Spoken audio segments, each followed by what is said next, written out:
હાલો મિત્રો, હું છું આપનો મિત્ર નથુ એ ગોજિયા. મિત્રો, આજના વ્લોગમાં આપણું સ્વાગત છે. અને અત્યારે આપણે કામ વરસાદ થઈ ગયો એટલે બહુ એવું કંઈ ખાસ વાડીમાં છે નહીં, બરાબર. હવે એક દવાનો રાઉન્ડ કદાચ મારવો જોઈએ જરૂરિયાત મુજબ જણા હે તો. પણ આપણે અત્યારે એક બીજો ધંધો આદર્યો હે. જો કે તમને આગળના વિડીયોમાં કીધું જ છે, છતાંય હું કહી દઉં. એ પહેલાં તમે ચેનલને સબસ્ક્રાઈબ કરી લ્યો અને પેજને ફોલો કરી લ્યો, અને વિડીયો ગમે તો લાઈક શેર કમેન્ટ કરી નાખજો. કારણ કે અત્યારે આપણે જઈએ છીએ લાલપુર, અને ત્યાં આપણું એક ટ્રેક્ટર ગેરેજમાં મૂકવું છે આજે.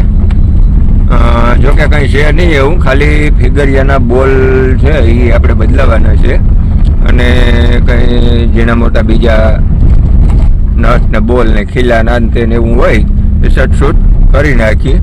ફિગરિયાના બોલમાં કંઈ હોય નહીં એવડું. અહીંયા આપણે ઘેરે પણ એ કરી શકીએ, પણ એમાં વસ્તુ શું છે, એના બે ભાગ કરવા પડે. ફિગરિયાના બોલ કે ખાલી સીલ બદલાવી હોય ને તો એના બે ભાગ કરવા પડે, કટકા કરવા પડે ટ્રેક્ટરના. એક આગળની સાઈડ હોય છે, એન્જિન નોખું કરવું પડે, ને ગિયરબોક્સ જે હાઇડ્રોલી આવે એ નોખું કરવું પડે. તો એના માટે ડબલ જેક અને જેકમાં ગરેડાવાળી રીલ હોય એ આપણી પાસે હોય નહીં, એટલે આપણે એને ફરજિયાત લાલપુર લઈ જવું પડે. બાકીને કે ફિગરિયા કે ફેશન બદલાવવામાં કંઈ એવડું બધું અઘરી વસ્તુ નથી, આપણે થઈ જાય રીતે અને આપણે કરી શકીએ.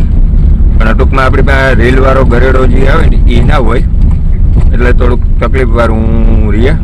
તો મિત્રો, કઈ જગ્યાએ ટ્રેક્ટર મૂક્યું અને હું કામ કરીએ અને કેવી રીતે કરીએ એ આગળ વિડીયો તમને બતાવું. કન્ટિન્યુઅસ રહેજો.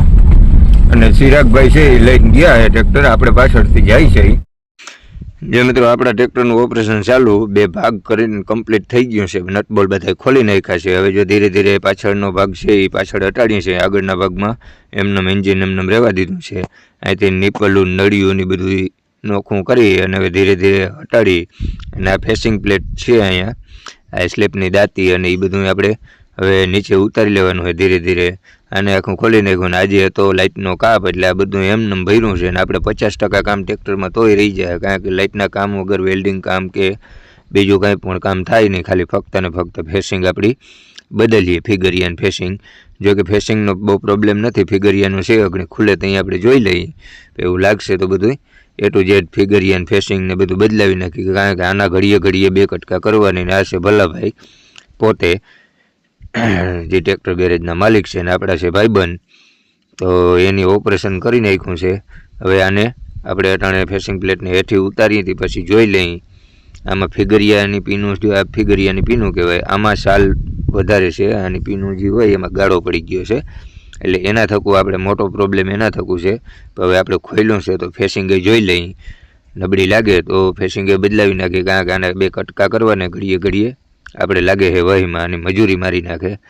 અને હવે જો આ આખું ફેસિંગ પ્લેટનો ડબરો જે કહી એ આ ડબરો આને દબાવી અને બધું ખોલી નાખવાનું. પછી એમાં એક ફેસિંગ તો અહીંયા સામે પ્લેટ દેખાય ત્યાં હોય, એન્જિન ભેગી સોયતી હોય, એ મેન ફેસિંગ હોય ગેરની. આની અંદર જે છે ને એ પીટીઓ ફેસિંગ છે. મેન ફેસિંગ છે એ હાલે એવી છે, આપણે એ બદલાવી નાખવી છે. એટલે પાછું આને 5 વાર આપણે ખોલવું ના પડે એટલા માટે.